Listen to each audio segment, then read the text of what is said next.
सबसे पहला काम घर में करा गया घर की सफाई। आपसे भी निवेदन है, आपके घर में जब लक्ष्मी बढ़ने लगे, दिवाली से मतलब नहीं है, दीपावली से मतलब नहीं है सफाई का, जब तुम्हारे घर में संपदा बढ़ने लगे, तुम्हारा व्यापार चलने लगे, तुम्हारी दुकान चलने लगे, तुम्हारी नौकरी अच्छी तरक्की की हो जाए, तुम्हारा पैकेज बढ़ जाए, खूब तुम कमाने लगो, तो निवेदन है जब लक्ष्मी तुम्हारे घर में आने लगे तो इस दिल की, इस मन की भी सफाई प्रतिदिन करते रहना, जिससे इसमें अहंकार ना जम जाए, इसमें अभिमान ना आ जाए, इसके अंदर अहंकार प्रकट ना हो जाए।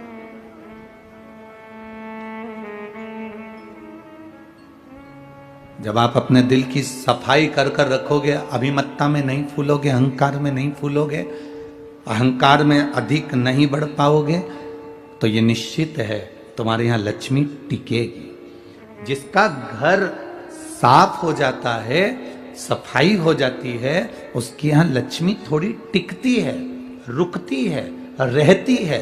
आपके भीतर से अहंकार गया, काम गया, लोभ गया, वासना गई, तृष्णा गई, अहंकार गया, तो लक्ष्मी तुम्हारे घर में टिकेगी। और अगर तुम थोड़े बहुत भी अहंकार में फूल गए, मेरा पैसा, मेरी दौलत, मेरी गाड़ी, मेरा बंगला, मेरा वैभव, मेरी सत्ता, तुम मुझे जानते नहीं हो, तुम मुझे पहचानते नहीं हो, जब तुम अहंकार में फूलने लगोगे तो लक्ष्मी फिर टिकती नहीं, फिर लक्ष्मी चली जाती है, वहां टिकेगी नहीं लक्ष्मी।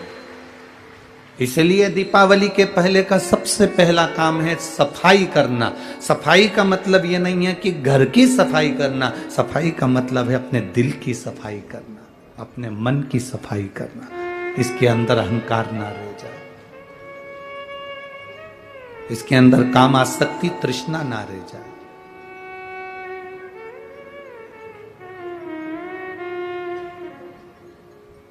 अभिमत्ता से दूर हो जाओ।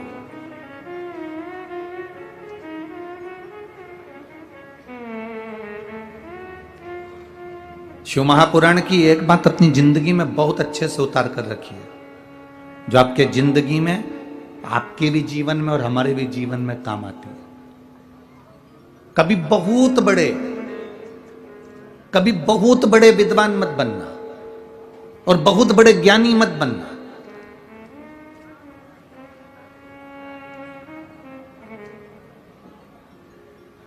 ज्यादा विद्वान बन जाते हैं, ज्यादा ज्ञानी बन जाते हैं, तो वो भरा हुआ जो मटका है ना, वो झलकता है। अंदर अगर पात्र के अंदर दूध भरा हुआ है, पात्र के अंदर, बर्तन के अंदर अगर पानी भरा हुआ है, तो अलग से हम पानी डालेंगे तो उसमें भराएगा नहीं, बाहर झलक जाएगा। उसमें दूध भराएगा नहीं, झलक जाएगा। उसमें तेल भराएगा नहीं, तेल झलक जाएगा। अगर वो पात्र खाली है, पात्र अगर खाली है, तो उसमें जो भरोगे वो भरता चले जाएगा। तो बहुत विद्वान नहीं बनना, बहुत ज्ञानवान नहीं बनना हमको कि मुझे सब आता है, मेरे को सब कथा मालूम है, मेरे को मत सुनाओ, तुम मुझे मत बताओ। कई बच्चे कह देते हैं, कई बहुएं कह देती हैं अपनी सास से, मम्मी मुझे कुछ बताने की जरूरत नहीं है, मैं कोई तुम्हारे जैसी अनपढ़ नहीं हूं, बहुत पढ़ी लिखी हूं, मुझे बहुत ज्ञान है। कई बार बेटे कह देते हैं, पापा तुम तुम्हारे लेवल से दुकान चलाते होगे, मुझे मेरे लेवल से चलाना है, मैं सुन नहीं सकता, मुझे सब पता है, मुझे सब ज्ञान है। थोड़ा सा पढ़ लेने से, थोड़ा सा विद्या अध्ययन कर लेने से बहुत ज्ञानी मत बनना। निवेदन है, बहुत ज्ञानी नहीं। 4 इंजीनियर एक आड़ा टेढ़ा पाइप, उस आड़े टेढ़े पाइप में 4 इंजीनियर एक तार को डाल रहे थे और वो इंजीनियर से तार अंदर नहीं गया। एक किसान उन इंजीनियर को देखकर दुखी हो गया। उसने कहा, तुम्हें देख रहा हूं 4 दिन से तुम तार को उसके अंदर डाल रहे हो, आड़ा टेढ़ा पाइप है, इसमें जा नहीं रहा, मैं डाल सकता हूं। चारों इंजीनियरों ने विचार करा, बताओ कैसा मूर्ख है, एक तो किसान, गांव में रहने वाला, अकल तेरे में नहीं, हम 4 बड़े बड़े इंजीनियर, हमारी विद्वत्ता को तू क्या जानेगा, क्या तू इस तार को अंदर डाल सकता है? हाँ डाल दूंगा। एक इंजीनियर का दे दो इसको। उसने कहा, अब भी आया, घर गया, घर के मकान में से एक चूहे को पकड़ लाया, चूहे की पूंछ में तार को बांध दिया, चूहे को अंदर छोड़ दिया, तार बाहर निकल गया, तार बाहर निकल गया। कभी कभी बहुत विद्वत्ता का अभिमान हमको डुबो देता है। रावण में और हनुमान जी में एक बहुत बड़ा अंतर था। रावण कौन था? आज भी लोग कहते हैं रावण बहुत विद्वान था। बोलो सही है कि गलत है? अरे जम के तो बोलो। रावण के लिए जो भी बोलेगा तो एक बात बोलेगा कि रावण बड़ा विद्वान था, पर हनुमान जी के लिए कोई नहीं बोलेगा कि हनुमान जी विद्वान थे। हनुमान जी के लिए लोग कहते हैं विद्यावान गुणी अति चातुर। क्या बोलते हैं? बोलो जम के बोलो जरा। विद्यावान गुणी अति चातुर। हनुमान जी को विद्वान नहीं कहा, हनुमान जी को विद्यावान कहा। विद्वान जो होता है वो जगत में डोंडी पीटता रहता है, मुझे सब आता है, मुझे सब मालूम है, मुझे सब अक्ल है, तुम लोग नहीं जान सकते, हम लंकेश हैं, हम लंकेश है, यह विद्वत्ता। और विद्यावान क्या होता है? जब लंका में भी प्रवेश करता है तो मशक समान रूप धरकर प्रवेश कर जाता है।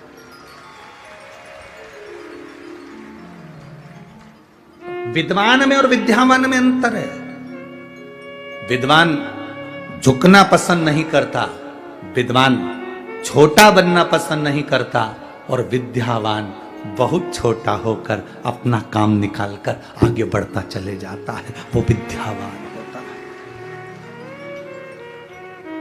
रावण को इतना ज्ञान होने के बाद भी रावण के नाम के आगे विद्यावान नहीं लिखा, उसके आगे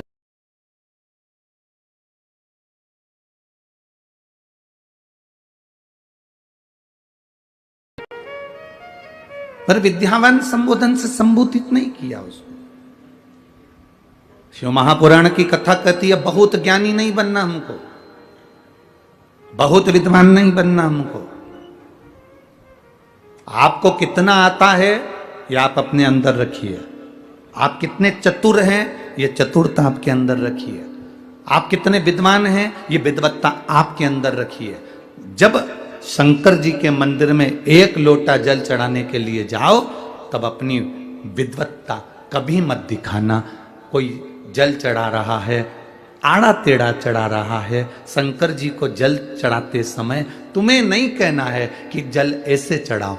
तुम जब वो जल चढ़ाकर मंदिर के बाहर चले जाए और आप भी मंदिर के बाहर हो जाओ तब कहो कि तुम गलत तरीके से जल चढ़ा रहे थे। जल चढ़ाने का तरीका ये है, बेलपत्री चढ़ाने का तरीका ये है। पर भोलेनाथ के सामने अपनी विद्वत्ता नहीं दिखाना, अपना विद्वान पद मत दिखाना। भगवान के सामने ये मत दिखाना कि मुझे बहुत कुछ आता है और इसको कुछ नहीं आता। भगवान के सामने तुम ये कभी मत दिखाना कि मुझे सब कुछ आता है, इसको कुछ नहीं आता। जितने छोटे बन जाओगे मेरे भोले बाबा के आगे, जितने नरम बन जाओगे मेरे शंकर जी के सामने, जितने छोटे बन जाओगे उतनी झोली भरकर अपने घर पर लेकर जाओगे। जितने छोटे बन सकते हो उतने बन जाओ, जितने नम्र बन सकते हो उतने बन जाओ।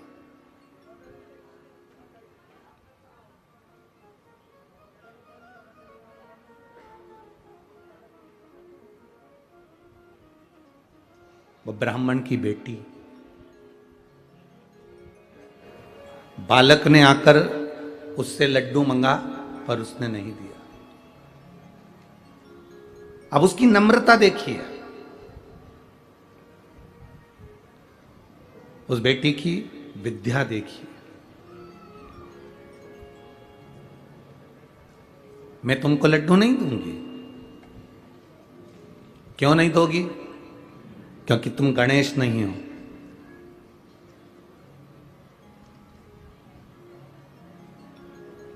अगर तुम गणेश होते तो तुम्हारी सूंड होती, अगर तुम गणेश होते तो तुम्हारे बड़े बड़े कान होते, अगर तुम गणेश होते तो तुम्हारी तोंद निकली हुई होती, अगर तुम गणेश होते तो तुम्हारा गज का मुख होता, पर तुम्हारा तो मनुष्य का मुख है।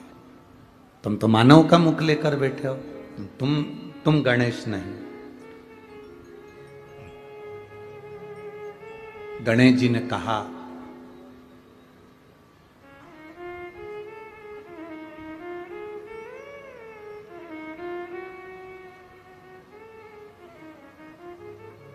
मैं तुझे क्या सबूत दूं कि मैं गणेश हूं? सबूत क्या दिया जाए कि मैं गणेश हूं?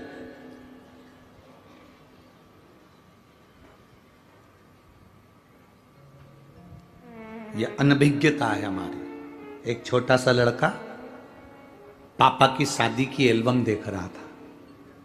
किसकी शादी की? जम के बोलो जरा। पापा की शादी की एल्बम देख रहा है। और पापा की शादी की एल्बम देखते देखते देखते देखते एल्बम जब वो देखना प्रारंभ करा, देखता गया देखता गया देखता गया, पर वो एल्बम को देखते देखते देखते देखते आखिरी में खूब जोर जोर से रोने लगा। तो मम्मी ने पूछा, क्यों रो रहा है? इसमें मेरा फोटो नहीं है।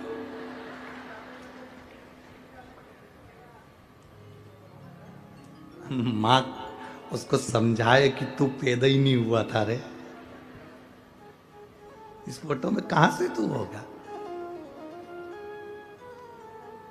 ऐसे संसार के कई लोग हैं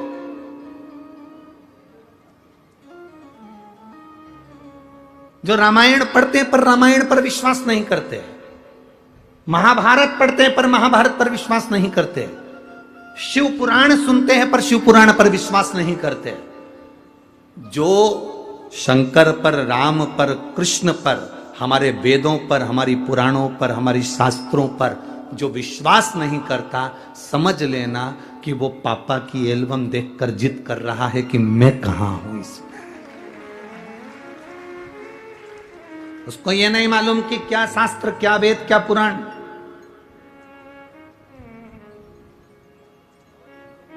आप लोग अगर रोज रोज मंदिर, तो अब लोग समझदार हो गए तो आप लोग किसी के सुनते नहीं हो।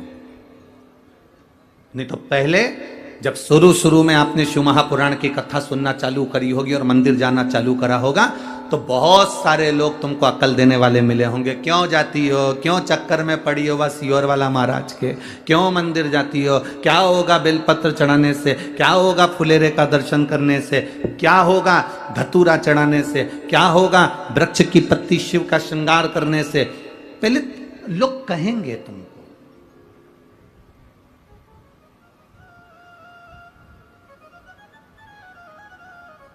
पर मेरा बेटियों से, बेटों से, मेरा माताओं से, मेरा पुरुषों से सबसे निवेदन है, आज हरतालिका तीज है, आप 5 फुलेरे का दर्शन करने जाना और 5 फुलेरे का दर्शन कर कर एक डायरी पर लिखकर रखना कि आज 18 सितंबर को मैंने फुलेरे का दर्शन करा था और 5 फुलेरे का दर्शन करते हुए मैंने बाबा से ये मांगा था, अगले साल वो फुलेरा बंधने से पहले तेरी मनोकामना पूर्ण होती कि नहीं होती, तू अंदाजा लगा कर दे। लिख के जरूर रखना कि सियोर वाला महाराज कहीं झूठ तो नहीं बोल दिया।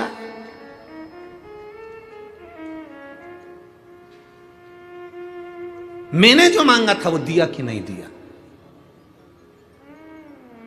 एक बेटी ने एक पत्र लिखा, मेरा नाम अनीता खुटेटा, पत्नी श्री ओम प्रकाश खुटेटा है, मैं राहटनी पुणे की रहने वाली हूं।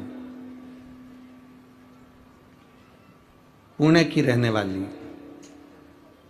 मूलतः मैं बसवा राजस्थान की निवासी हूं। कहीं बैठी हो तो हाथ हिला सकती हैं, अगर कहीं बैठी हो तो हाथ हिला सकती हैं। मेरा नाम अनीता खुटेटा, पत्नी श्री ओम प्रकाश खुटेटा, मैं राहटानी पुणे की रहने वाली हूँ। मूलतः मैं बसवा राजस्थान की निवासी हूँ। कहीं बैठी हो तो हाथ हिला सकती हैं।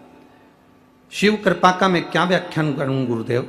आप हमारे साथ में पत्र को एलईडी पर पढ़ सकते हैं और टीवी पर आस्था चैनल के माध्यम से पढ़ सकते हैं। शिव कृपा का मैं क्या व्याख्यान करूँ गुरुजी? मेरी पुत्री जो कि पिछले 10 वर्षों से राजकीय सेवा में अध्यापिका के पद के लिए प्रयास कर रही थी, सरकारी नौकरी के लिए प्रयास कर रही थी, पर 10 साल से उसको कोई फायदा नहीं हुआ, कुछ अंकों से असफल रह जाती थी। उसका विवाह 2009 में हुआ था। अभी कौन सा चल रहा है? कितना साल हो गया?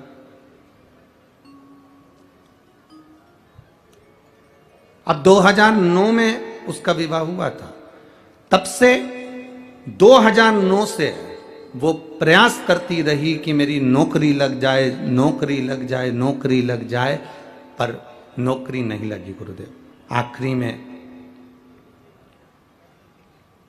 पिछले वर्ष फुलोरे का मतलब आपने बताया था। अब इस पत्र को देखिए, फुलेरे का मतलब आपने बताया था। उस फुलेरे का दर्शन मैंने अपनी बेटी से कहा कि वो कर, और बाबा की कृपा का मैं क्या वर्णन करूं। राजस्थान सरकार में इसने बहुत पहले एक एग्जाम दिया था शिक्षक पद के लिए, जिसकी नियुक्ति बाबा ने बस फुलेरे का दर्शन कराकर इसको उस सरकारी शिक्षिका के पद पर नियुक्ति प्रदान की। यह शिव तत्व है, इसको घड़ी कहते हैं, इसको शंभू कहते हैं। और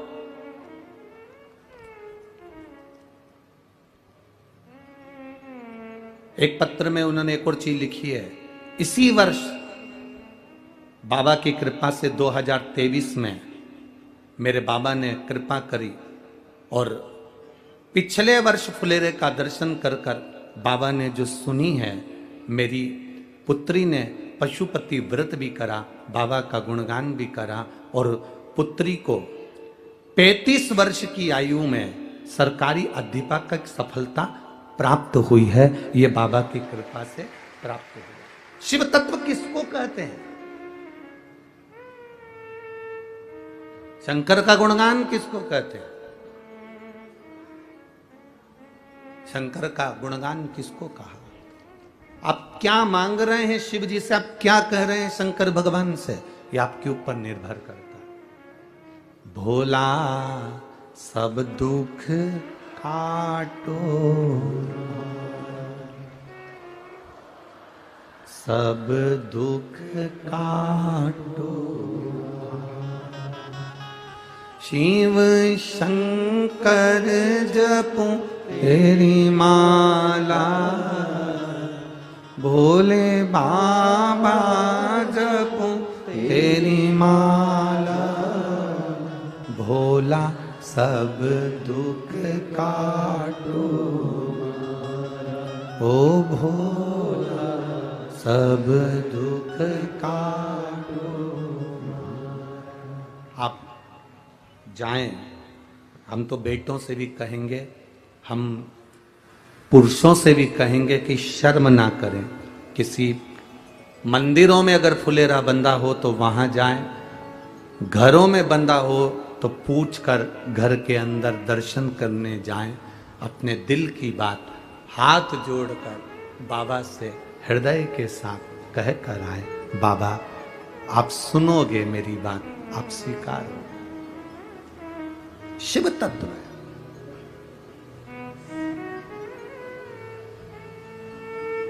शिव तत्व की प्राप्ति।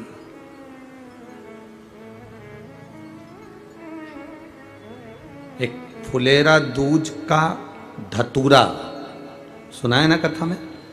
शिवरात्रि के बाद जो फुलेरा दूज आती है, फुलेरा दूज का धतूरा उसमें, और एक शिव हरताली का तीज का फुलेरा। ये बहुत एक फुलेरा दूज के धतूरे का भी एक संवाद बड़ा सुंदर है, देखिए।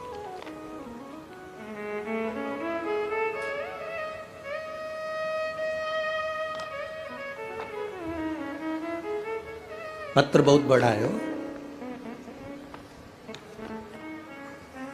द्वारका नागरगोजे पुणे हड़पसर महाराष्ट्र से हूं। कहीं बैठी हो तो हाथ हिला सकती हैं, जहां कहीं बैठी हो हाथ हिला सकती हैं, जहां भी बैठी हो। द्वारका नागरगोजे पुणे हड़पसर महाराष्ट्र, कहीं बैठी हैं क्या? कहीं बैठी हो तो हाथ हिला सकती हैं। द्वारका नागरगोजे पुणे हड़पसर से हूं। आप पत्र अपने एलईडी पर आस्था चैनल पर पढ़िएगा। बाबा जी कल भी मैंने आपको पत्र लिखा था, लेकिन आपने पढ़ा नहीं। जब तक आप पढ़ोगे नहीं तब तक लिखती रहूंगी। बाबा जी पिछले 12 साल से मेरी पीठ में और गर्दन के अंदर, गले के अंदर 2 गठान थी, बहुत त्रासदी थी। हॉस्पिटल में जांच कराई, डॉक्टर को बताया, और श्रीदी हॉस्पिटल के अंदर जब डॉक्टर को दिखाया तो उन्होंने कहा तुम्हारे पीठ में भी और गले के अंदर भी बड़ी गठान हो गई है, उसका ऑपरेशन जरूरी है, उसको निकालना पड़ेगा। मैं बहुत टेंशन में रहती थी गुरुदेव, अब रात रात भर रोती रहती। फिर एक सहेली ने मुझे आपके बारे में बताया, फिर मैंने आपकी YouTube पे कथा सुनना चालू किया। फिर आपने जो धतूरे का वर्णन बताया था फुलेरा दूज का, वो धतूरे का स्मरण करा। शिवरात्रि के दिन 7वां धतूरे का स्मरण शिवरात्रि के बाद जो आपने बताया वो किया। और बाबा की कृपा का मैं क्या गुणगान करूं गुरुदेव, मेरी पीठ की गांठ और गले की जो गठान थी उसके ऑपरेशन के लिए मुझे तारीख निकाली गई, और उस तारीख को मैं चेक कराने के लिए वापस गई तो डॉक्टर ने कहा ये कैसे हो सकता है, जिसका ऑपरेशन करना था वो गठान गल चुकी है। मैं बाबा को प्रणाम करने हड़पसर से, अगर कहीं बैठी हो तो अपने दोनों हाथ हिला सकती है। आई हुई है, अच्छा उधर हैं क्या, ठीक है। टीवी चैनल पर अगर वो दिख जाएं तो देख लेंगे, नहीं तो एलईडी वाले अपने कैमरे से कवर कर सकते। बधाई आपको, आपका स्वास्थ्य बाबा ठीक रखे। दोनों हाथ उठाकर एक बार हर हर। शिव तत्व इसको कहता है। बैठो बहन, बैठ जाइए। शिव की भक्ति इसी को कहते हैं। एक शिवरात्रि के बाद आने वाली फुलेरा दूज, कौन सी दूज? फुलेरा दूज। और एक हरतारी का तीज का फुलेरा। इसके महत्व को जिस दिन तुम जान गए उस दिन सुख पा गए, सुख पा गए। लोग हंसेंगे, और देखो दुनिया के लोगों का काम है हंसना, वो तो हंसते रहेंगे। लोग ताना भी देंगे, तुम सीहोर वाले महाराज का कहना मानते ही क्यों। लोग अपशब्द भी कहेंगे, पर आग लगे बस्ती में अपन रहो मस्ती में। ये तो दुनिया के लोग कहते कुछ हैं और करते कुछ हैं। अब कहने को तो लोग कितना प्रेम से कहते हैं, कितना भाव से कहते हैं कि महिला घर की इज्जत होती है। बोलो, बोलते कि नहीं बोलते? अरे बोलो जम के जरा, बोलते कि नहीं बोलते? कहने वाले कहते हैं कि महिलाएं घर की इज्जत होती है, महिला घर की इज्जत होती है। पर मेरा निवेदन है, जो कह रहे हैं कि महिला घर की इज्जत होती है, उनसे निवेदन है कि आप उस महिला अगर घर की इज्जत होती है तो उसको इज्जत देते क्यों नहीं हो?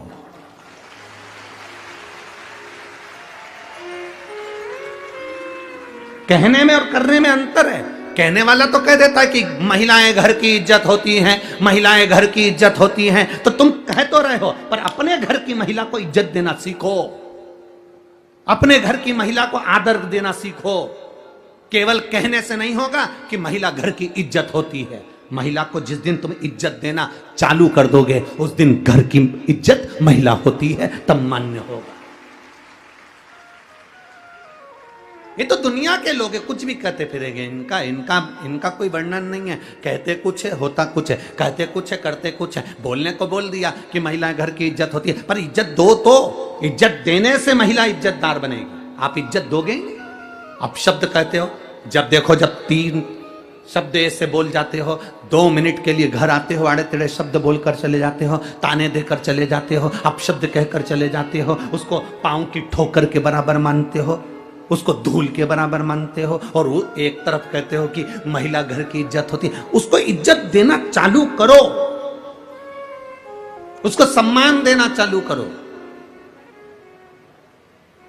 और जो सम्मान, जो इज्जत मेरे महादेव ने नारी को दी है, जो इज्जत, जो सम्मान मेरे भोले बाबा ने स्त्री को दिया है, जो इज्जत, जो सम्मान मेरे शंकर भगवान ने स्त्री को, नारी को दिया, ऐसा सम्मान दुनिया में कोई नहीं दे सकता। मेरे भोले बाबा जो दिए वो सम्मान कोई स्त्री को नहीं दे सकता। कौन दे सकता है? शंकर भगवान का शिवलिंग जमीन पर,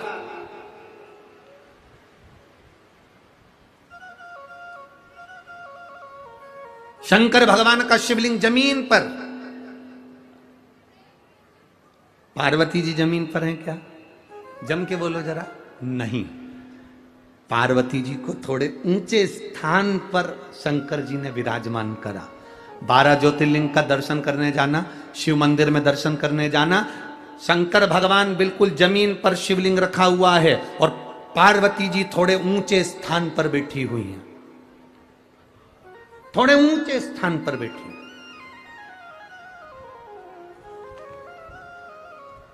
जितना आदर मेरे देव अधिदेव महादेव ने स्त्री का करा है, जितना आदर मेरे देव अधिदेव महादेव ने नारी का करा है, इसीलिए तो सबसे ज्यादा संख्या में शंकर भगवान की पूजन करती कौन है? नारियां करती। कारण क्या है? क्योंकि उन्हें आदर दिया है, उन्हें सम्मान दिया है। जो अपनी नारी का सम्मान करते हैं, जो स्त्री का सम्मान करते हैं, जो आदर करते हैं नारी का, जो नारी के लिए शब्द श्रेष्ठ बोलते हैं, नारी उसका आदर करती है। और जो नारी को अपशब्द कहते हैं, फिर नारी भी उसका आदर करना बंद कर देती है।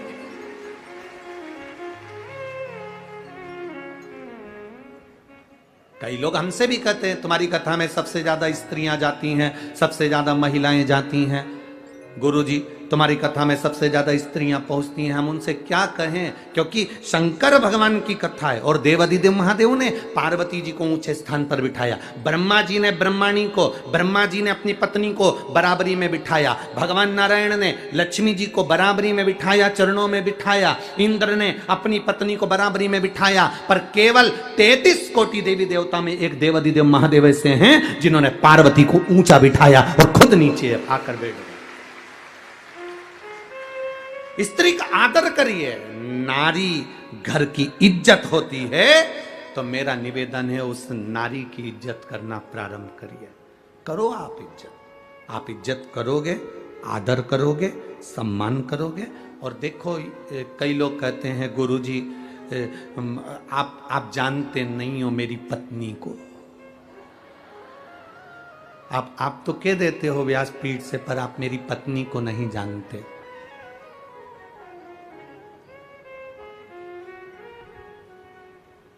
आप मेरी पत्नी से अभी मिले नहीं हो एक बार गुरुजी। और आप कहते हो कि नारी का सम्मान करो, आदर करो, अभी आप मेरी पत्नी से मिले नहीं हो। हम उनसे कहते हैं भाई हम आपकी पत्नी से मिलना भी नहीं चाहते और हमें मिलना भी नहीं है। हम तो इतना कहना चाहते हैं, तुम्हारी पत्नी मॉल में जाती है कपड़ा खरीदने के लिए, पूरी दुकान फैला कर आ जाती है। तुम्हारी पत्नी जेवर खरीदने जाती है, पूरी जेवर की दुकान फैला कर आ जाती है। ये नहीं ये नहीं ये। सब्जी लेने जाती है तो सब्जी वाले को हिला कर आ जाती है। किराना लेने जाती है तो किराने वाले के यहाँ हिला कर आ जाती है। बड़ी मुश्किल से उसको कपड़ा पसंद आता है। जरा सोच, इतने लड़कों में तुझे पसंद करा, तू कितना कीमत वाला होगा।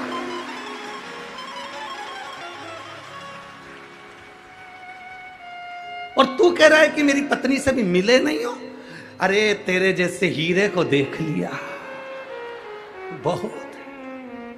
जो कपड़ा खरीदने जाए, एक मोबाइल का कवर लेने जाए तो चेंज करती रहे, मेरे को नहीं पसंद, मेरे को पसंद नहीं, मेरे को नहीं चाहिए, मेरे को पसंद नहीं। और शादी के मामले में तेरे को पसंद करा तो तू कितना किस्मत वाला है। डायमंड है तू, डायमंड हीरा है तू।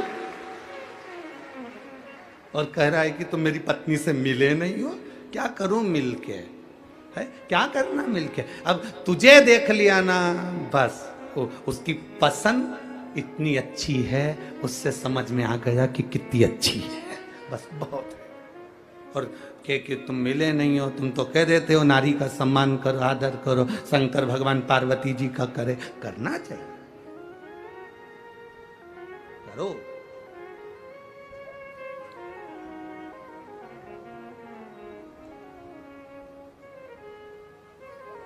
जितना आदर दोगे उतना आदर वो भी तुम्हें देगी। शिव कथा कहती है शंकर भगवान ने पार्वती जी को ऊंचे स्थान पर बिठाया। अब शिव जी ने तो पार्वती जी को केवल ऊंचे स्थान पर बिठाया, पर पार्वती जी ने शंकर को अपने दिल के सबसे ऊंचे स्थान पर बिठाया कि मेरे शिव है, ये मेरे औघड़ी है, मेरे शंभु, मेरे त्रिकालदर्शी, मेरे कैलाशी।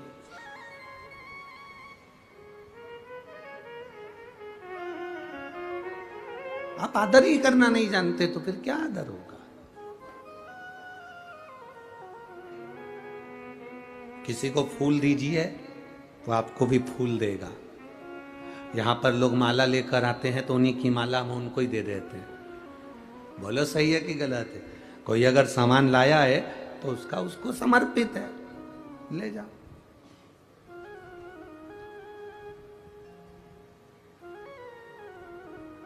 फूल दिया तो फूल दे दिया, बेलपत्र दी बेलपत्र दे दिया, माला दी माला दे दी, वस्त्र दिया वस्त्र दे दिया, जो दिया उसको वापिस वही मिला। आपने अपनी पत्नी को आदर दिया तो लिख कर रख लेना, तेरी पत्नी भी तुझे आदर देना प्रारंभ कर देगी। सम्मान देना पड़ेगा, पहले देना है फिर लेना है। दुनिया के लोग पहले देते नहीं है, लेने की आशा ज्यादा पड़ जाती है। सास को लगता है मेरी बहू मेरा सम्मान करे, तो मेरी सासुओं से निवेदन है बहू का सम्मान तुम चालू कर दो। हमें लेने की आदत ज्यादा है। हमारी आदत इतनी बुरी हो गई ना कि हम लेना जानते हैं पर देना नहीं जानते। मेरी बहन राखी पे राखी बांधने आएगी तो अपने भतीजों के लिए कौन कौन से कपड़े लेके आएगी। अब आशा लगी है कि बहन आ रही है, ननंद आ रही है तो वो हमारे लिए कुछ लाए, ननंद आ रही है, बहन आ रही है तो भतीजों के लिए कपड़े लाए, बहन आ रही है, ननंद आ रही है तो हमारे लिए कुछ लेकर आए। बल्कि आस ये होना चाहिए कि जीजी तू आए तो कुछ लेकर मत आना, बाबा ने हमको इतना सामर्थ्यवान बनाया है कि हम तुझे देकर भेजेंगे। बाबा ने हमको इतना सामर्थ्यवान बनाया है कि हम तुझे देकर भेजेंगे, तू लेकर मत आना जीजी। यहां पर सब है। आदत तुमने ऐसी बना ली कि बस तुम्हें लेने की आदत हो गई, देने की नहीं हुई। और मेरा निवेदन है सासुओं से भी, मेरा निवेदन है बहुओं से भी, मेरा निवेदन है पतियों से भी, मेरा निवेदन है पत्नियों से भी, मेरा निवेदन है भाई और भाभियों से भी, मेरा निवेदन है जीजी और जीजाओं से भी कि तुम दूसरे को सम्मान देने की आदत डाल लो, तुम्हें सम्मान मिलना प्रारंभ हो जाएगा। तुम दो तो पहले, तुम प्रदान तो करो पहले, तुम दे ही नहीं रहे हो और लेने की आदत डाल ली तुमने कि मुझे कोई दे दे, मुझे सम्मान दे दे, मुझे आदर दे दे, मुझे सत्कार कर दे। तुम मीठी वाणी बोलकर सम्मान देना प्रारंभ करिए, वो मीठी वाणी बोलकर तुम्हें आदर देना प्रारंभ कर देगा।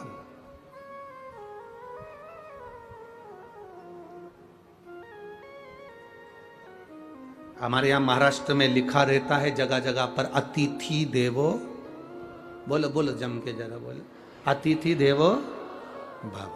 कौन सा अतिथि?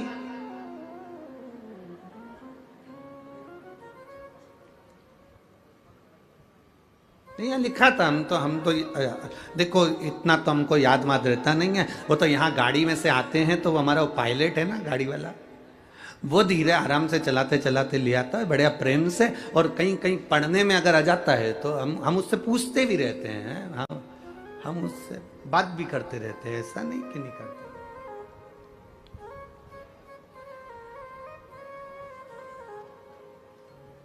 अब वो हमने उससे पूछा क्यों रे पुणे में कल बहुत गर्दी थी, तो हमने उससे पूछा कि इसको मराठी में बोल। तो हमने उससे बोला कि हम बोल रहे थे उसको, हमारी भाषा में गलत हो सकता है कि सकाली गर्दी जास्ती आहे, तो हम सब उसको बोल रहे थे। तो वो बोला गुरुजी तुम्हें कभी मराठी नहीं आ सकती। हमने कहा हो ए भाऊ तेरे को ताती ना, तो क्या चांगली सब आते। हमने ठीक है बढ़िया। और तेर को आती ना, बाकी अपनी मराठी तो ये कथा वाले समझ जाते, बस इनको समझ में आ जाए ना बस बहुत है। अब वहां लिखा था एक जगह पर, अतिथि देवो भव।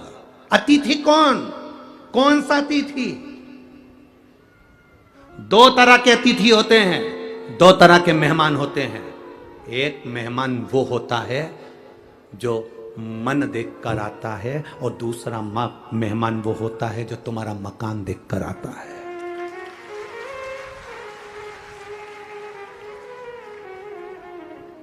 अब लिखा है अतिथि देवो भव। कौन से अतिथि के लिए लिखा? जिसने तुम्हारा घर नहीं देखा, जिसने तुम्हारा मकान नहीं देखा, जिसने तुम्हारे घर में पूरन पोली नहीं देखी, जिसने तुम्हारे घर में कुछ नहीं देखा, केवल देखा तो मेरी मौसी का मन बहुत अच्छा है, मेरा भाऊ बहुत अच्छा है, मेरे मामा बहुत अच्छे हैं, मेरी भाभी बहुत अच्छी है, मेरे काका बहुत अच्छे हैं। जो मन देखकर तुम्हारे घर में मेहमान आता है, वो मेहमान के लिए लिखा होता है अतिथि देवो भव। और तुम्हारी सत्ता बड़ी, तुम्हारा वैभव बड़ा, तुम्हारा बंगला बड़ा, तुम्हारी कोठी बड़ी, तुम्हारे फ्लैट बड़े, तुम्हारी गाड़ी बड़ी और तुम्हारा मकान बड़ा, आज तक तुम्हारी याद नहीं आई थी, पर जैसे जैसे तुम्हारा नाम बढ़ा वैसे वैसे मेहमान को तुम्हारी याद आ जाए, तो ये अतिथि देवो भव नहीं है। इसको अतिथि देवो भव नहीं कहेंगे, इसको धन देव भव कहेंगे। कि ये केवल पैसा देखकर, या इसको कहेंगे दिखावा देव भव, बस केवल धन देखकर, गाड़ी बंगला देखकर रिश्तेदारी बन गई, बहुत लोग आने लगे, बहुत संबंध होने लगे। अब पैसा बढ़ा, नाम बड़ी, शोहरत बढ़ी, तो लोग बढ़ गए। उनको पहचानते हो? वो तो हमारे काका की लड़की, हड़पसर वाले को जानते हो? वो हमारे चाचा जी की लड़की। जब धन बढ़ गया, वैभव बढ़ गया, सत्ता बढ़ गई, पैसा बढ़ गया, तो बहुत सारे मेहमान आना चालू हो गए, बहुत सारों से पहचान हो गई। पर जब कुछ भी नहीं था, केवल ये मन था, तब कोई आता था तो समझ लेना कि वो सही अतिथि था, जो तुम्हारे दिल से आता था, दिल के लिए आता था। धन से उसको कोई प्रीति ही नहीं थी। आज के जमाने में मेहमान आए तो उसके लिए अलग से कमरा देना पड़ता है। पहले जो मेहमान मन के लिए आता था, नीचे जमीन पर गद्दे डल जाते थे, गादी डल जाती थी, लाइन से सब सो जाओ, भोजन बन जाता था। पहले मेहमान आते थे, रसोई घर में खड़े रहकर साथ में भोजन बनवाते थे। आज के मेहमान तो टेबल पे, भाभी ले आओ, क्या बनाया है? इडली सांभर, भाभी बहुत अच्छा बनाया। तो मन ऐसा होता है, इतनी चरी, एक बार आके काम तो करी, कितनी खाई, थोड़ा सा तो काम कर, बहुत अच्छा बना। ये जो मेहमान हैं, जो केवल टेबल पर बैठकर, सामने बैठकर खाकर चले जाते हैं, रसोई घर में झांक कर भी नहीं आते कि एक बहू काम कर रही है, एक सास काम कर रही है, एक बुजुर्ग काम कर रहा है, चलो मैं आई हूं, मेहमान बनकर आई हूं। मेहमान का मतलब क्या होता है? जो मन में निवास करे, और मन में निवास करने वाला तो रसोई घर में आकर, ला बेटा मैं काम कर देती हूँ, सब्जी में काट देती हूँ, तू दूसरा काम कर ले, ला आटा में उसन देती हूँ, तू दूसरा काम कर ले। ये पहले के मेहमान होते थे, जो आते थे तो सीधे काम में लग जाते थे। आज के मेहमान तो इतनी डेंटिंग पेंटिंग करके आते, राम, इतनी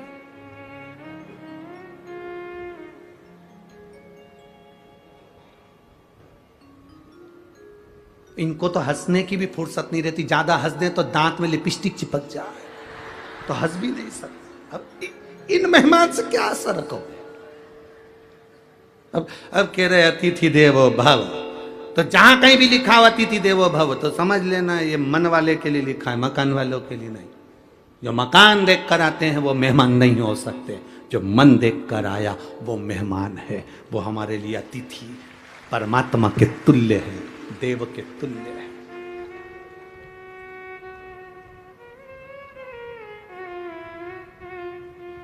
आज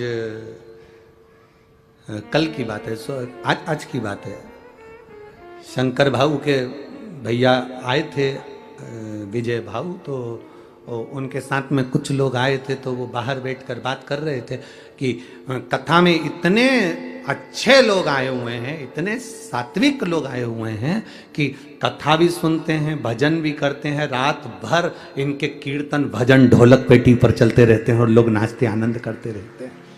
ये अतिथि हैं जो मन से आए, ये मकान देखकर नहीं, ये देखकर नहीं आए कि आप आमदार हो, ये देखकर नहीं आए कि आप प्रदेश के अध्यक्ष हो या देश के अध्यक्ष हो या आपके शहर के अध्यक्ष हो, ये देखकर आए हैं कि आप शंकर जी की कथा करा रहे हो तो आप शंकर के तुल्य हो, इसलिए शिव महापुराण की कथा में पहुंचे। ये शिव के तुल्य मानकर आपको कथा करवाने वाला शंकर, कथा सुनने वाला शंकर, कथा करने वाला भी शंकर ही है। हम तो केवल एक निमित्त।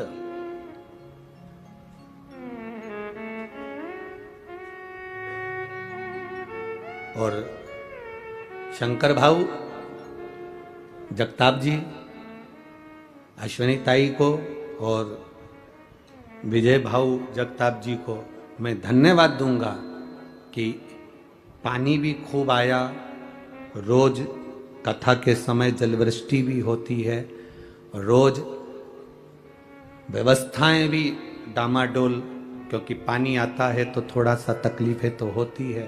पर अश्विनी ताई को भी धन्यवाद दूंगा, विजय भाऊ को भी दूंगा और शंकर भाऊ जगताप जी को भी धन्यवाद दूंगा कि आपकी जो मित्र मंडली है और आपके जो कार्यकर्ता हैं, इन कार्यकर्ताओं को कथा अगर पूरी हो जाए तो एक बार इनकी पीठ जरूर थपथपाना कि इनके बल पर यह कार्य सफल हो।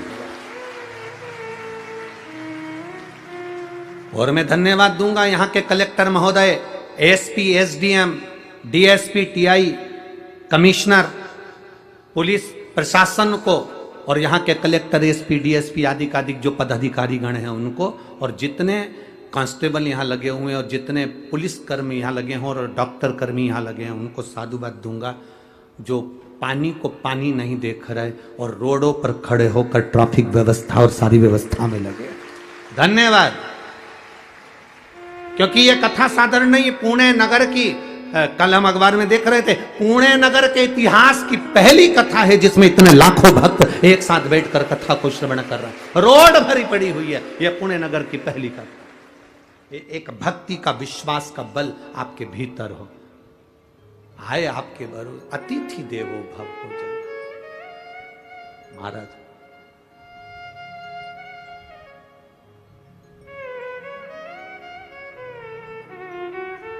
कहा, बेटी ने कहा कि मुझे गणेश जी को मैं लड्डू दूंगी पर तुझे नहीं दूंगी, मैं तुझे नहीं दूंगी। मैं पहचान क्या तेरी? बड़े कान नहीं है, गजमुख नहीं है, सूंड नहीं है, तोंद नहीं है, तो पहचान क्या तेरी? मैं तुझको लड्डू नहीं दूंगी। आखिरी में बालक वहां से ओझल हो गया। पूरा रात्रि बेटी अकेली उस जंगल में रही और गणेश जी जब पहुंचे तो शिव जी ने पूछा, क्या तू उस बेटी के हाथ का लड्डू खाकर आया? नहीं, उसने मुझे दिया नहीं, उसने मुझे नहीं दिया। शंकर का जो भक्त होता है, शिव का जो भक्त होता है, भगवान का जो भक्त होता है, इतनी जल्दी डोलता नहीं है। उसको पूर्ण भरोसा चाहिए, विश्वास, दृढ़ता उसके भीतर होना चाहिए। विश्वास पूर्ण हो। यहां कोई ऐसे एक पत्र आया है,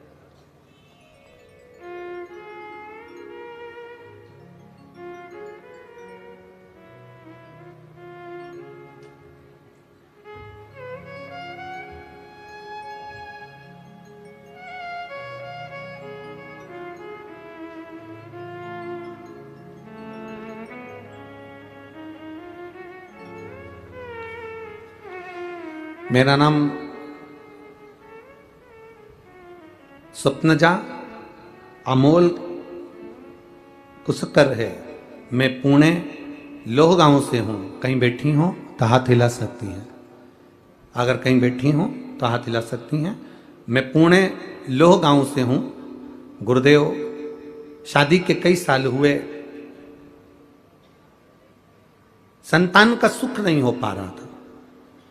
बच्चा अगर ठहरता था तो वो वापिस गिर जाता था, संतान का सुख नहीं हुआ। तब हमने डॉक्टर को दिखाया तो डॉक्टर ने कहा कि तुम्हारे गर्भाशय में गांठ है, उस गांठ के कारण तुम्हें संतान का सुख नहीं होगा।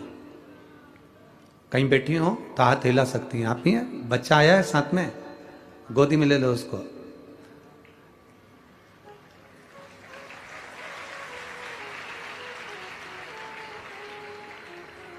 डॉक्टर ने कहा तुम्हारे शरीर में गांठ है, गर्भाशय में बच्चे का जन्म नहीं होगा और संतान का सुख कभी नहीं होगा। जब तक गर्भाशय की गांठ का ऑपरेशन नहीं हो जाता संतान का सुख नहीं होगा। बड़े टेंशन में हो गए। समय आया, मेरी सास ने कहा कि तुम शिव पुराण सुनो, बाबा सब अच्छा करेगा।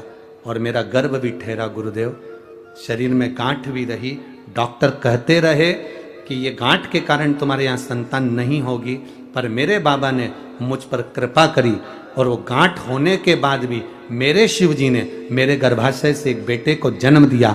मैं उसको लेकर कथा मंडप में आई हूं। बाबा की कृपा। उसको थोड़ा सा ऊंचा कर दो, बालक को थोड़ा सा गोदी में ऊंचा कर दो। श्री शिवाय नमस्तुभ्यम। रख लीजिए, बैठिए। साधुवाद, बधाई। ये शिव कृपा ही है। आपने एक लाइन बड़ी अच्छी लिखी है, लुटा दिया भंडार काशी वाले ने, कर दिया माला माल काशी वाले। शिव तत्व की प्राप्ति, बैठो बहन बैठो, शिव तत्व की प्राप्ति इसी को कहते हैं। शंकर की उदारता इसी को कहते हैं। आपका भरोसा इसी को कहते हैं। वो कैसे मिलेगा?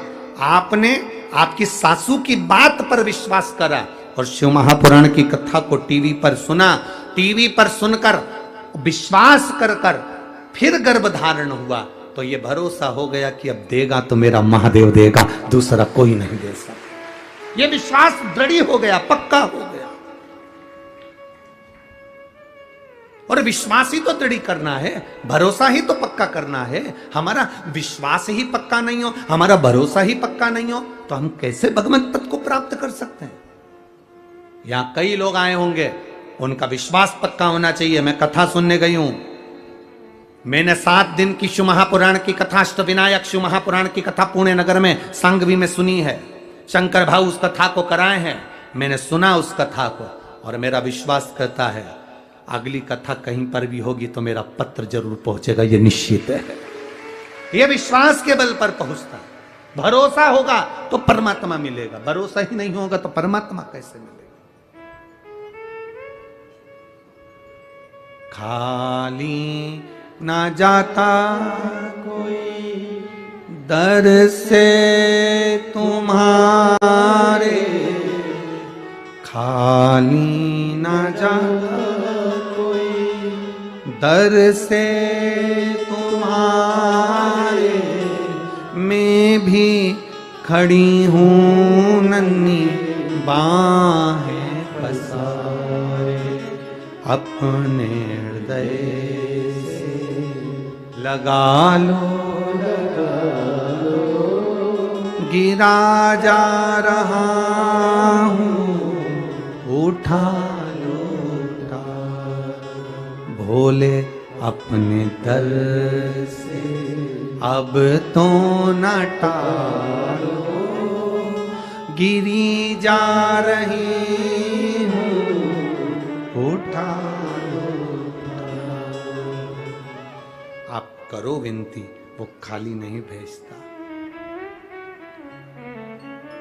आज हरतालिका तीज के दिन कथा सुन रहे हो, ये बाबा का फुलेरा शिव महापुराण के ऊपर लगा है।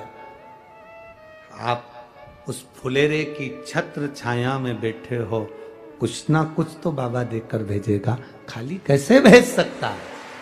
कैसे भेजेगा? विश्वास दृढ़ करिए, भरोसा पक्का करिए, वो आएगा, देगा, निश्चित है। कह दिया लड़की ने, मैं तुम्हें लड्डू नहीं, गणेश जी कह रहे भगवान शिव जी से, उसने मुझे नहीं दिया। अब गणेश जी को गुस्सा आया, गणेश जी ने कहा पिताजी से, बासी रोटी का लड्डू है और नाटक कितना कर रही है, मोतीचूर का होता तो बात दूसरी थी।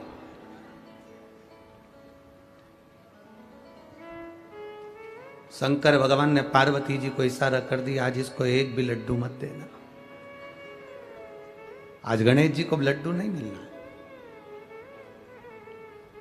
मां के पास में श्री गणेश जी महाराज पहुंच कर कहते हैं, मां भूख लगी है, मोदक देना, लड्डू देना। मां कहती आज तो बना ही नहीं है। षडानंद कार्तिकेय जी के पास गए गणेश जी, भैया भूख लगी है। गणेश कार्तिकेय जी बोले, तेरी तो भूख बारी न्यारी है, तेरी भूख कम होती है, एक दो लड्डू से तेरा काम चलता है, नहीं है मेरे पास में। अशोक सुंदरी के पास पहुंच गए, जीजी लड्डू, जीजी के है ही नहीं, रखे थे तो ऊंदरा खा गया, चूहा, लड्डू ही नहीं बचे। ओ अब शंकर जी की लीला बड़ी अपरंपार है।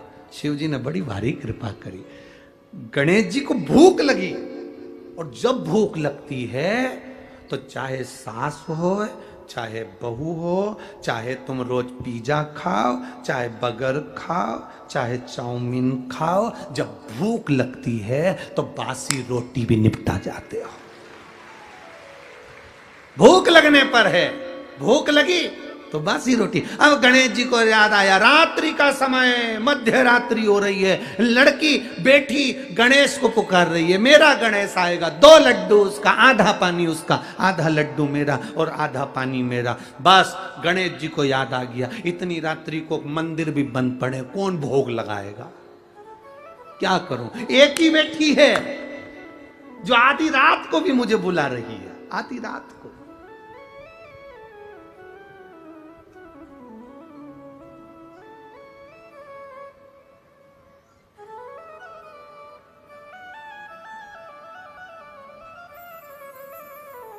आज कोई पूछ रहा था, गुरुजी कल गणेश जी बिठाने का समय क्या है? 19 तारीख को गणेश जी बैठेंगे तो उनके बिठाने का समय क्या है? हमसे पूछ रहे थे। अब हम तो शंकर जी के भगत, शिव जी की उपासना, अब हम क्या समय बताएं? तो हमने उनसे कह दिया, जब गणेश जी फ्री हों,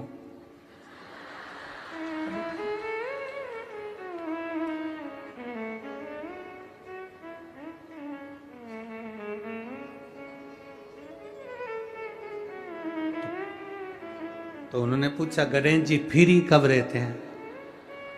तो हमने कहा अब ये तुम्हारे ऊपर, हमको तो मालूम भी नहीं, हम तो अपॉइंटमेंट लिए भी नहीं उनसे, तो तुम्हें ज्यादा स्मरण हो। तो किन आप शंकर जी की कथा करते हो, आपको नहीं मालूम कि गणेश जी कब फ्री रहते हैं? हमने कहा गणेश जी फ्री रहने का केवल एक समय होता है, एक टाइम होता है, एक पल होता है, एक घड़ी होती है कि गणेश जी महाराज हमारे घर में आ गए। गणेश जी की सबसे पहली जो आरती हो, उस आरती के समय पर अगर धूप बत्ती जलाई जाए या गोबरी को जलाकर उसमें गूगल छोड़ी जाए और गूगल छोड़ने के बाद गणेश जी का नाम ध्रुम वर्ण कह दिया जाए, तो गणेश जी को तुम्हारे घर की पूजा स्वीकार करना पड़ती है। बस वो समय हम जानते, हम तो बस उतना जानते हैं कि शिव महापुराण में लिखा और मुद्गल पुराण में लिखा, गणेश पुराण में लिखा, गणेश जी का एक नाम होता है ध्रुम वर्ण। क्या नाम है? ध्रुम वर्ण गणेश जी का एक नाम होता है। जब हम धूप जलाकर और धूप लगाने के बाद में गणेश जी की सबसे पहली आरती करने के पहले, अगर हम सबसे पहली आरती गणेश जी की कर रहे हो, अपने घर में स्थापना कर रहे हो, बिठा रहे हो, और तुम चाहते हो कि गणेश जी मेरे घर में आके मेरी पूजा को स्वीकार करें और जो मांगू मेरा गणेश मुझे दे 10 दिन के अंदर, तो पहला नाम लेकर पुकार लेना ध्रुम वर्ण विनायक, बैठो, बस काम हो गया। वो फ्री होकर आता है, वो बैठता है अलमस्तता में।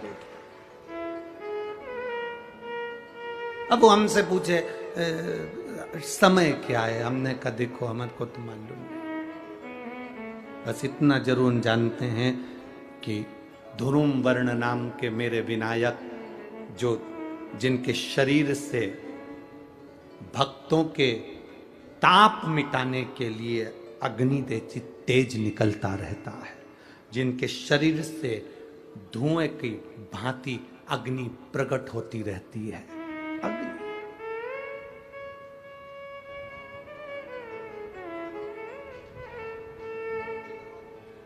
हम तो उनको पहचानते हैं जो दुनिया के ताप मिटाने के लिए प्रगटा, उनके शरीर से अग्नि धुआं तेज पुंज प्रकट हुआ।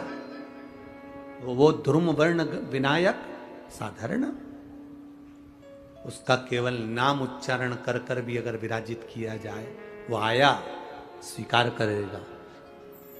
10 आप अभी तक बिठा लेते थे सिद्धि विनायक आओ, मयूरेश्वर आओ, भगवान को बल्लेश्वर पधारो, आपने बुलाया, आया वो, बैठा वो, ऐसा नहीं कि नहीं बैठा, पर हमें समय का भान नहीं हो पाया। हम किस समय पर भगवान को रिझाएं? परमात्मा को रिझाने का कोई समय होता है? भगवान को तो जब तुम्हारी मर्जी पड़ जाए, जब तुम्हारा दिल कर जाए, तब मेरे भगवान को रिझाने का प्रयास करो, वो तुम्हारे करीब में आकर बैठ जाएगा। जब तुम्हारा मन पड़े, जब तुम्हारी मर्जी पड़े।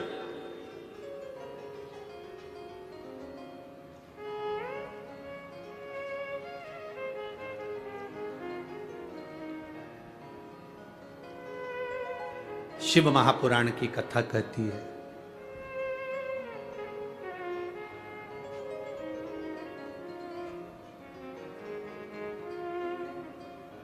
शिव तत्व कह रहा है।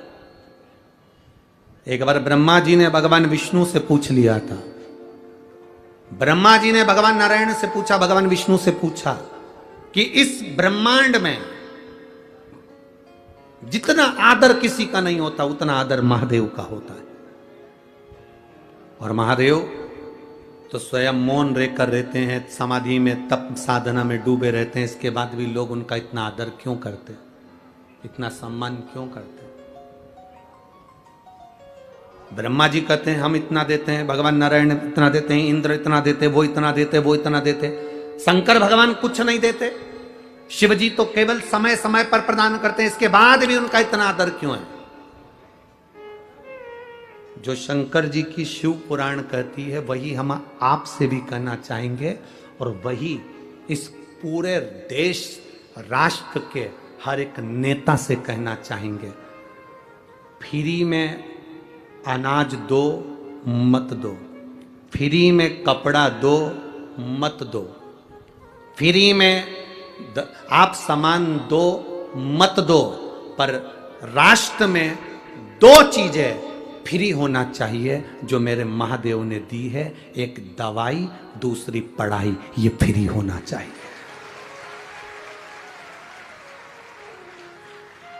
खाना फ्री दोगे कि नहीं दोगे उससे मतलब नहीं है, कपड़ा फ्री दोगे कि नहीं दोगे मतलब नहीं है। जितने राष्ट्र के राजनेता हैं, और ये शब्द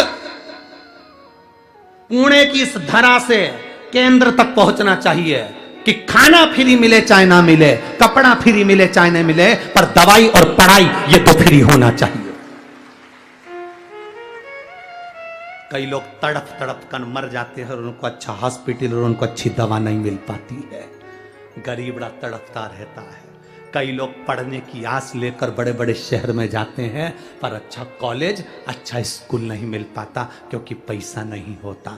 तो राष्ट्र के राजनेताओं को चाहिए, अन्न दो चाहे मत दो, तुम कपड़ा दो चाहे मत दो फ्री में, पर 2 चीजें फ्री दीजिए, एक दवाई फ्री दीजिए और एक पढ़ाई फ्री दीजिए, जो मेरे शंकर जी ने सबको दी है। शिव जी ने 2 चीजें फ्री दी, एक गणेश जी से कहा तो बुद्धि दे फ्री, और एक शंकर भगवान ने औषधि दी, इसलिए इसको महामृत्युंजय कहते हैं, वो फ्री दी है।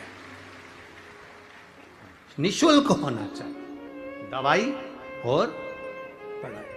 मेरा निवेदन है, इस क्लिप को काटकर पुणे की धरा से केंद्र की धरा तक जाना चाहिए, जिससे दवाई और पढ़ाई फ्री हो सके। गरीब से गरीब आदमी के लिए, छोटे से छोटे आदमी के लिए दवाई भी फ्री और पढ़ाई भी फ्री। लोग तड़पते रहते हैं, पैसे वाला व्यक्ति इलाज करवा लेता है, ठीक हो जाता है, गरीब बड़ा प्राण त्याग देता है। पैसे वाले व्यक्ति के बच्चे अच्छे कॉलेज में पहुंच जाते हैं, गरीब बड़े के लिए कॉलेज नहीं मिल पाता, स्कूल नहीं मिल पाता, पैसा नहीं है। उसको बहुत पढ़ना है, बहुत अच्छा लड़का है, बहुत अच्छी बेटी है, बहुत अच्छे नंबर ला सकती है, पर कोई एजुकेशन को आगे बढ़ाने वाला नहीं मिल रहा। शंकर जी जैसी बुद्धि रखना। शिव जी ने मोदक रोक दिया, पार्वती को इशारा करा मत दे खाने को, इसको लड्डू मत देना। गणेश जी को याद आया जाना है, पहुंच गए। आज सूंड रख कर भी गए हैं और पूरा स्वरूप रख कर गए, और मेरे गणेश जी महाराज सिद्धि विनायक बनकर लड़की के सामने पहुंचे। सिद्धि विनायक, सिद्धि विनायक का मतलब क्या होता है? उस असली मतलब को समझना है। सिद्धि विनायक का मतलब क्या है? सिद्धि विनायक क्या होता है? केवल नाम से सिद्धि विनायक हो गए, या उनके पास में सिद्धि थी, बुद्धि थी, रिद्धि थी, ये सब सिद्धि विनायक के लक्षण है? या गणेश जी के हाथ में लड्डू रखा तो सिद्धि विनायक है, कमल पुष्प पकड़े हैं तो सिद्धि विनायक है, मस्तक पर मुकुट रखा है तो सिद्धि विनायक है, या मुंबई में बैठे तो सिद्धि विनायक है, या पुणे की धरा पर बैठे तो सिद्धि विनायक है, आगरा में बैठे तो सिद्धि विनायक है? वो सिद्धि विनायक का मतलब नहीं। सिद्धि विनायक का मतलब क्या होता है, उस मतलब को समझिए। लड़की के सामने भगवान गणेश जी पहुंच गए। पहुंचने के बाद उससे लड्डू मांगा, लड़की ने 2 लड्डू दे दिए। आज मेरा गणेश आया है, ले लड्डू खा। गणेश जी ने कहा 2 लड्डू में काम नहीं चलेगा, 4 देना पड़ेगा, 4 देना पड़ेगा। लड़की ने कहा नहीं, मेरी माँ ने कहा था 2 गणेश को देना, 2 तू खाना, आधा पानी तू पीना, आधा पानी मैं पीऊंगा। गणेश जी तुरंत उसको बातों में घुमाने लगे, और घुमाने लगे तो 2 लड्डू गणेश जी को मिल तो गए, पर 2 लड़की बड़ी चतुर थी, उसने नहीं दिए, नहीं दिए, रखे अपने पास। अब गणेश जी महाराज ने उसके जो 2 लड्डू खाए, उस लड्डू से गणेश जी ने जब आधा पानी पिया, ऐसा पेट भरा गया। गणेश जी ने उसी समय उस लड़की से कहा तू मांग, तुझे क्या चाहिए, तू मांग ले, तुझे क्या चाहिए। लड़की विचार कर रही है, घर मांगू, वर मांगू, पैसा मांगू, गाड़ी मांगू, बंगला मांगू, दौलत मांगू, कि गणेश जी को ही मांग लूं।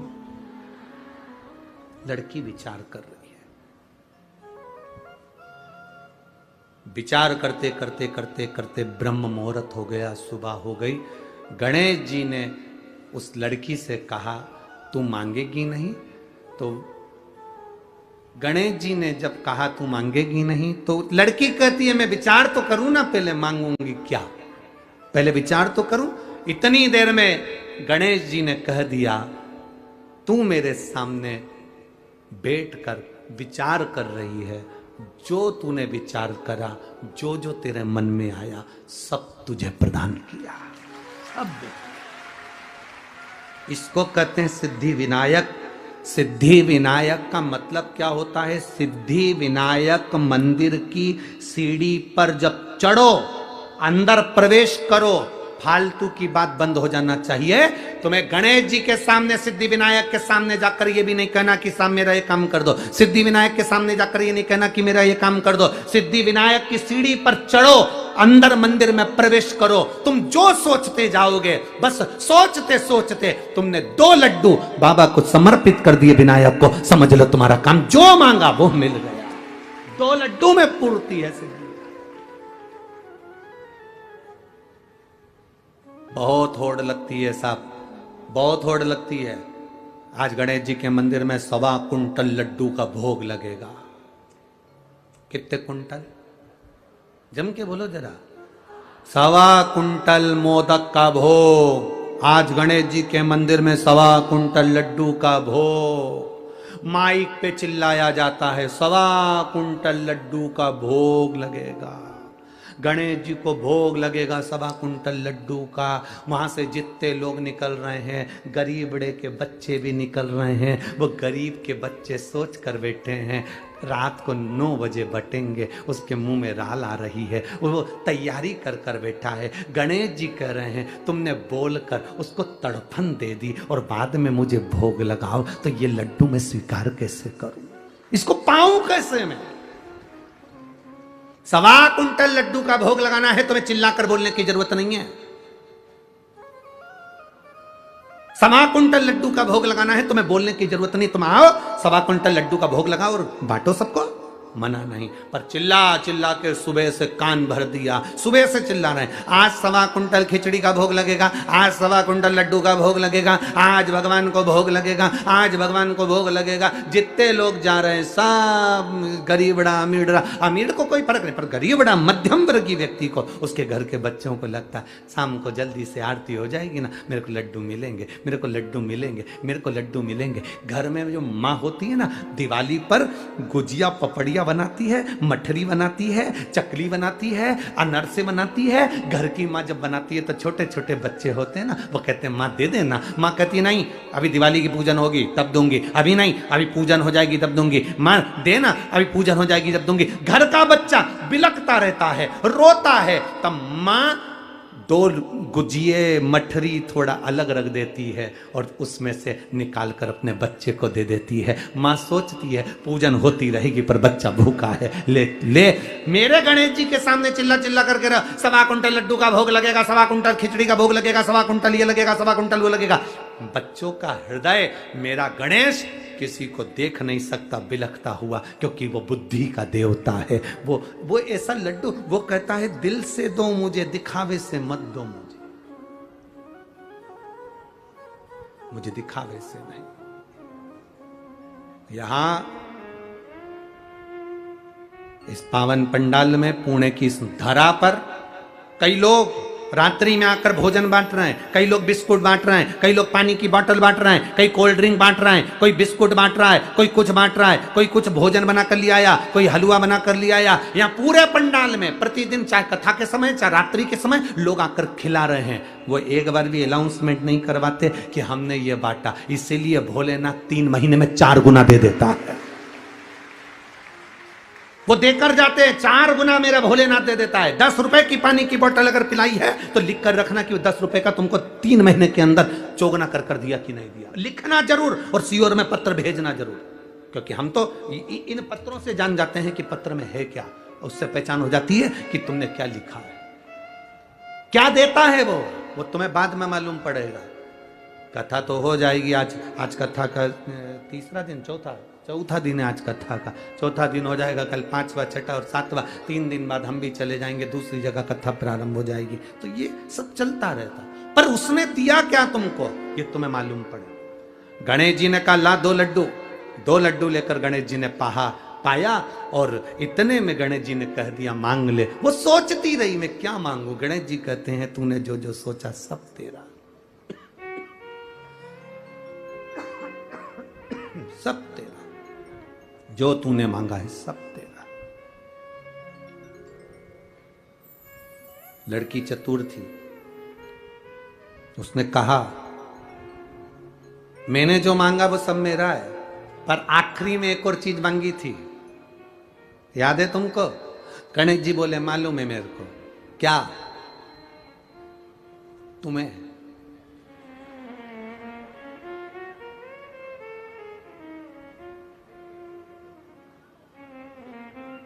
वो कहते हैं ना, और क्या दूं मैं तुमको, दिल के सिवाय तुमको हमारी उम्र लग जाए। लड़की ने कहा सब मिले ना मिले, बस एक काम करो, हे गणेश जी तुम इसी जगह पर विराजमान हो जाओ। सिद्ध टेक पे, सिद्ध सुंदर सिद्धि विनायक के रूप में मेरे गणेश जी महाराज विराजमान हो। गणेश जी विराजमान। सुन बेटी, तूने मुझे यहां पर विराजमान करा है। संसार का जो मनुष्य इस सिद्ध टेकरी पर आएगा और सिद्धि विनायक का दर्शन करेगा, केवल गांव में प्रवेश करते से उसके मन में भी जो चलेगा, तेरे को वचन देता हूं, उसकी झोली उसके मन में आने से ही मैं भर दूंगा, कहने की जरूरत नहीं पड़ेगी। सिद्धता है, सिद्धता।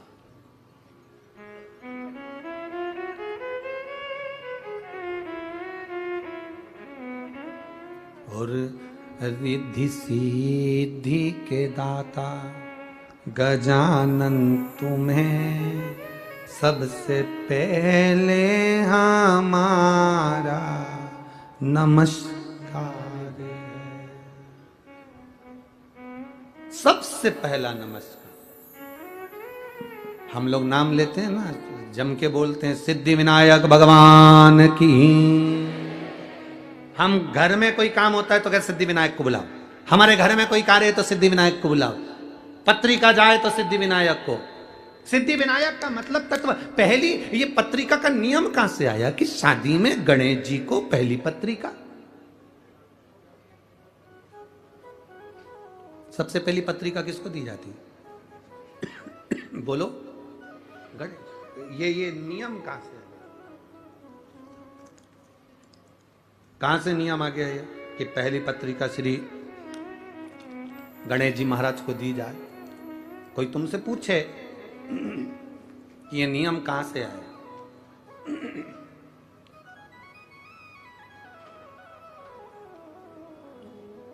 कोई आपसे पूछे तो उसका उत्तर आपको देना है कि सबसे पहली पत्रिका गणेश जी के पास क्यों जाती है, कारण क्या है?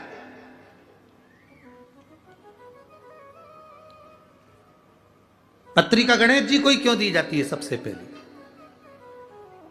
उनको बुलाने के लिए? अरे बोलो तो जम के। गणेश जी को पत्रिका गणेश जी को बुलाने के लिए दी जाती है क्या? अरे बोलो बोलो जरा, बोलो रे पूणा वाले, तुम तो एकदम चुप हो गए रे। एकदम चुप हो जाते हो ना तो हमको टेंशन बढ़ जाता है। राम काय के लिए बुलाए गए? पत्रिका दी गणेश जी को तो गणेश जी को बुलाने के लिए दी क्या? नहीं, गणेश जी की पत्रिका कभी भी गणेश जी को बुलाने के लिए नहीं दी जाती। पहली पत्रिका जो गणेश जी को दी जाती है, अष्टविनायक मुद्गल पुराण श्री गणेश पुराण कह रही है, शिव पुराण कह रही है, स्कंद पुराण कहती है। जरा ध्यान से पढ़िएगा, सुनिएगा। पुराण के अंतर्गत वर्णन आता है, एक बार ब्रह्मा जी ने भगवान विष्णु से निवेदन किया, नारायण मन है, ब्रह्मलोक में यज्ञ नहीं हो सकता, वैकुंठ लोक में यज्ञ नहीं हो सकता, जन कल्याण के लिए देव, पितर, गंधर्व, किन्नर, असुर सबके उद्धार के लिए, संसार के मनुष्य, जीव, जलचर, थलचर, वायुचर सबके उद्धार के लिए एक यज्ञ पृथ्वी पर किया जाए।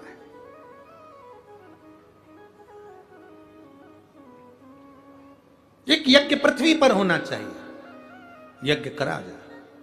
ब्रह्मा जी ने भगवान नारायण से कहा, नारायण ने इंद्र से कहा, इंद्र से कहा, इंद्र ने सब दूर सूचना कर दी कि जाओ देवादिदेव महादेव से प्रार्थना करो कि मृत्यु लोक में एक यज्ञ होना है, और वो यज्ञ ब्रह्मलोक में नहीं हो सकता, वो यज्ञ वैकुंठ लोक में नहीं हो सकता, वो इंद्र लोक में नहीं होगा, वो पताल में नहीं होगा, तलातल रसातल कहीं नहीं, केवल मृत्यु लोक में वो यज्ञ होगा। और उस यज्ञ में नाग, असुर, गंधर्व, देव, पितर ऐसा कोई नहीं रुकना चाहिए। जलचर, थलचर, वायुचर, जीव, चराचर सब उस यज्ञ में आए, वो यज्ञ करा जाए। करो तैयारी यज्ञ की।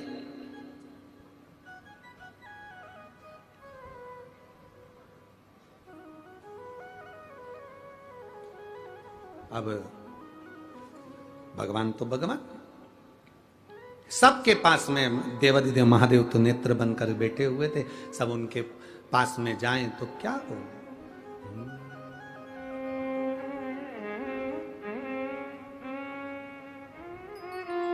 क्या हो?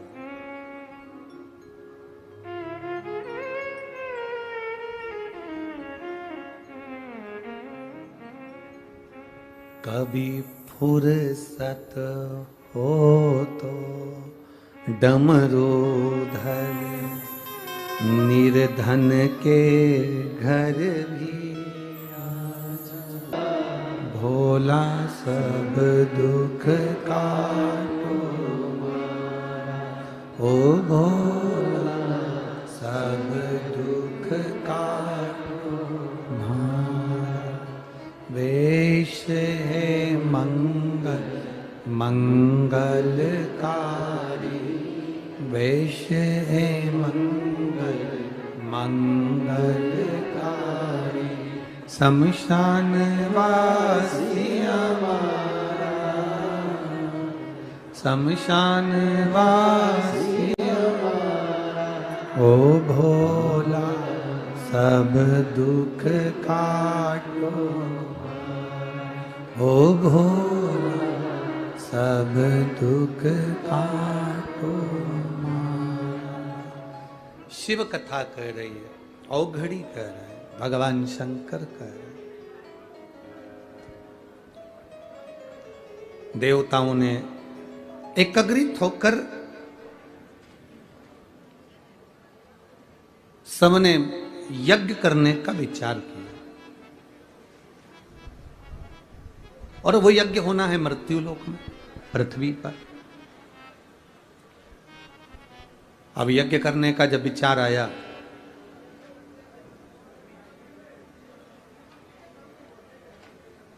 सबकी सब देव अधिदेव महादेव के पास में गए, भगवान शंकर से प्रार्थना करी, बोले बाबा यज्ञ करना है।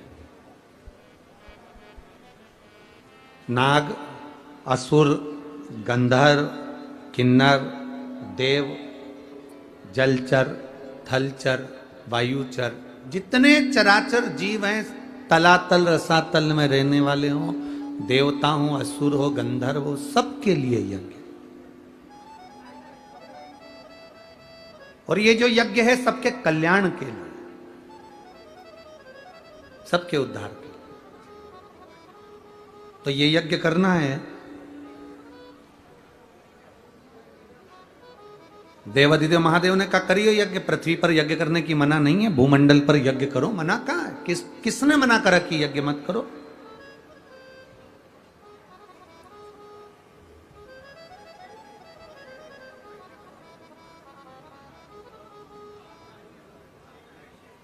करिए यज्ञ, यज्ञ तो कर लें, पर एक सबसे बड़ी टेंशन का एक विषय है। उस यज्ञ को करने में सबसे बड़ा एक टेंशन, सबसे बड़ी चिंता का एक विषय। क्या विषय है? सबसे बड़ा चिंता का विषय ये है कि यज्ञ चालू हो, उस यज्ञ में सब आए, उसका निमंत्रण कौन देने जाए। अब बहुत सावधानी से सुनना।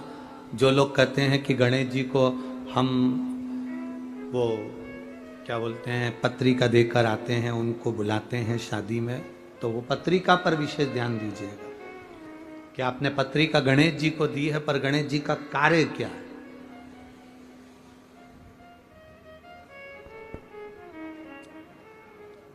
पत्र दिया, पत्रिका देने का, निमंत्रण देने का किसको भेजा जाए, तो कहा भेजने के लिए अब किसको भेजें आप बताओ। तो इंद्र का नाम आया कि इंद्रदेव पत्रिका देने जाएंगे। तो इंद्र ने कहा पत्रिका देने तो चले जाऊंगा, पर असुरों के घर नहीं जाऊंगा, राक्षसों के यहां, दैत्यों के यहां मैं पत्रिका देने नहीं जाऊंगा यज्ञ की। अब इतने में गरुण जी को बुलाया कि तुम ये पत्रिका पहुंचा। गरुण जी कहने लगे सबको पत्रिका देने जाऊंगा, पर नागों के यहां पत्रिका देने नहीं जाऊंगा। वरुण जी को बुलाया, उन्होंने कहा मैं यहां पत्रिका देने नहीं जाऊंगा। सारे देवताओं को बुलाकर कहा गया, पर कोई ना कोई का किसी ना किसी से द्वेष था, तो वो पत्रिका भेजने में असमर्थ। पत्रिका वो पहुंचाए जो सबके पास पहुंचा दे, नाग हो, असुर हो, गंधर्व हो, देव हो, किन्नर हो, जलचर हो, थलचर हो, वायुचर हो, जीव हो, चराचर हो, सबके पास पत्रिका पहुंचे। और कथा यज्ञ भी चालू होना है 2 दिन बाद, तो उसकी पत्रिका तुरंत पहुंचे। अब यह काम किसको दिया जाए, तो इतने में तुरंत भगवान ब्रह्मा और भगवान विष्णु ने, दोनों ने निर्णय कर कर कहा पत्रिका देने का कार्य श्री गणेश जी महाराज को सौंपा जाए। पत्रिका देने,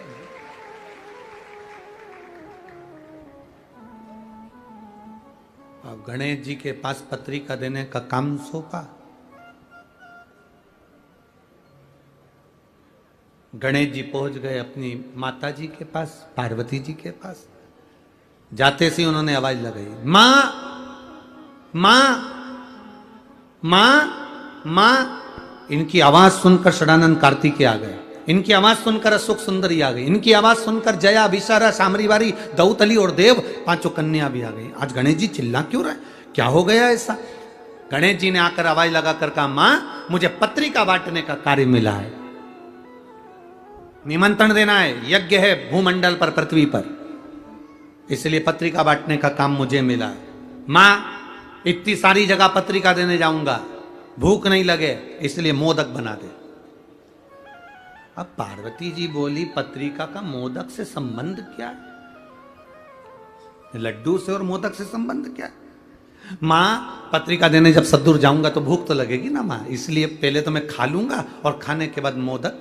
इसलिए तुमने देखा होगा गणेश जी के हाथ में एक लड्डू तो धरा ही रहता है, एक मोदक तो उनके हाथ में रहता ही रहता है, क्योंकि भूख लगेगी। तो माता ने कहा कि ठीक है। अब पार्वती जी ने मोदक भी दे दिया, लड्डू भी दे दिया, भोजन करा भी दिया। गणेश जी महाराज थोड़ी दूर तक जाते, वापिस लौट कर आ जाते। फिर हवाई लगाकर बोले माँ माँ। गणेश जी ने जैसे ही हवाई लगाई तो पार्वती जी ने फिर पूछा क्या हुआ तेरे को? माँ चले तो जाऊंगा पर इतनी सारी जगह जाना है। और गणेश जी बोले चूहा तो इतना सही है, अब चूहा चलता धीमा धीमा, अब जाऊंगा तो जाऊंगा कैसे? इतने में पार्वती जी बोली एक काम कर, तू मेरा शेर ले जा, सिंह ले जा, तू सिंह ले जा।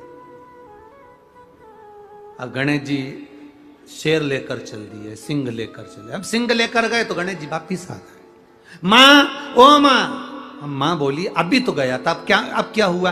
गणेश जी बोले मैं चले तो जाऊंगा पर दिक्कत ये है कि मैं पत्रिका सबको दे भी दूंगा, नागों के यहाँ जाऊंगा, पताल में, तलातल में, रसातल में, असुरों के यहाँ जाऊंगा, गंधर्वों के यहाँ जाऊंगा, किन्नरों के यहाँ जाऊंगा, देवताओं के यहाँ जाऊंगा, कितना टाइम लग जाएगा माँ?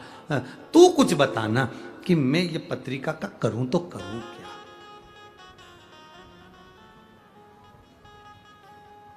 इंद्र कहते हैं मैं असुरों के यहां नहीं जाऊंगा, गरुण कह रहे हैं मैं नागों के यहां नहीं जाऊंगा, वरुण कह रहे हैं मैं इसके यहां नहीं जाऊंगा, अब मैं करूं तो करूं क्या?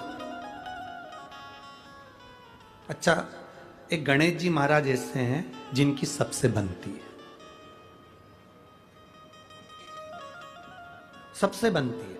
इतना इतना सा बच्चा भी, तुम कल देखना बाबा मोरिया, इतना इतना सा बच्चा सबसे बनती है इनकी, सबसे।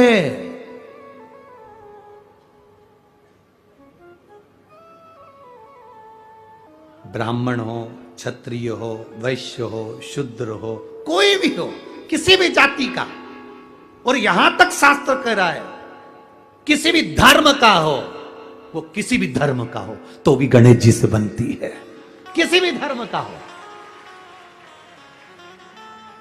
इसीलिए सिद्धि विनायक जी के मंदिर में, अष्ट विनायक के मंदिर में सब धर्म का आदमी चले जाता है, सबसे बनती है।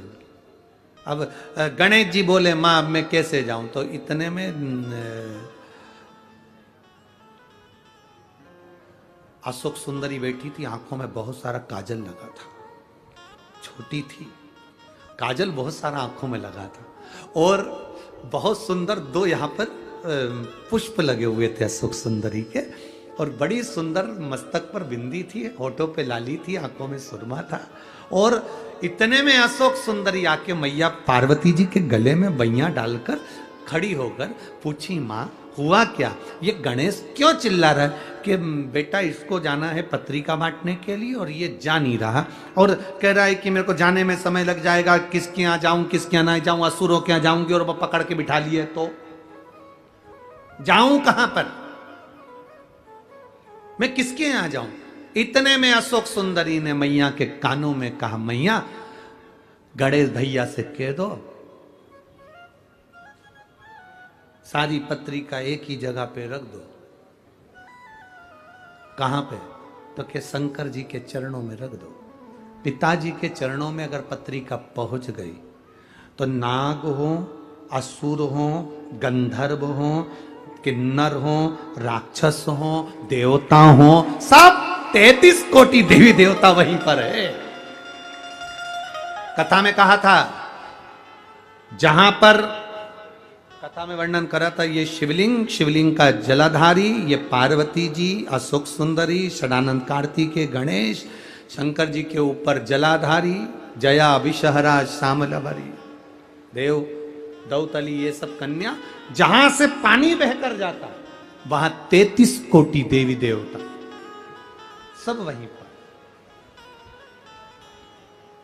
सब वहीं पर कह दो, निवेदन कर दो कि तुम पत्रिका शिव जी के सामने दे दो, शंकर जी के सामने। ठीक है, निवेदन स्वीकार किया। जो स्वीकार किया, गणेश जी ने पूछा, मां पत्रिका का क्या करूं, निमंत्रण देने कहां जाऊं? इतने में तुरंत पार्वती जी ने कहा, पत्रिका गणेश जी तुम पिताजी के चरणों में, शिव जी के चरणों में रख दो। पत्रिका ले जाकर जैसे ही शंकर भगवान के चरणों में रखी, शंकर भगवान तो नेत्र बंद कर कर तप साधना में लगे थे। यज्ञ प्रारंभ हुआ और यज्ञ प्रारंभ हुआ और प्रारंभ होते से ही इतने में ब्रह्मा जी ने भगवान गणेश जी से पूछा, सबको पत्रिका दिया है ना, सबको निमंत्रण दिया है ना? तो गणेश जी बोले, ब्रह्मा जी आप चिंता मत करो, जो पत्रिका मेरे पास में आती है वो पत्रिका 33 कोटि देवी देवता ही नहीं, चराचर जलचर असुर संदर्भ गंधर्व सबको पहुंच जाती है। जो पत्रिका मेरे पास में आई मैंने वो शिव जी के चरणों में रख दी और वो पत्रिका सब दूर पहुंच गई। ब्रह्मा जी ने ये बात भगवान विष्णु से कह दी, ब्रह्मा जी ने ये बात भगवान नारायण से कहा। प्रभु गणेश जी ने पत्रिका किसी के यहां नहीं भेजी, कौन आएगा यज्ञ में? गणेश जी ने पत्रिका किसी को नहीं दिया, यज्ञ में कौन आएगा? इतने देर में तो भगवान शंकर के नेत्र खुले, यज्ञ प्रारंभ होना था। उसके पहले यज्ञशाला के आसपास देवता गंधर्व असुर किन्नर सब आ गए और यज्ञ प्रारंभ हुआ। यज्ञ प्रारंभ। हमने एक बात आप लोगों से पहले कही थी, आज फिर कह रहे हैं कि पत्रिका केवल गणेश जी को बुलाने के लिए गणेश जी के मंदिर में नहीं दी जाती,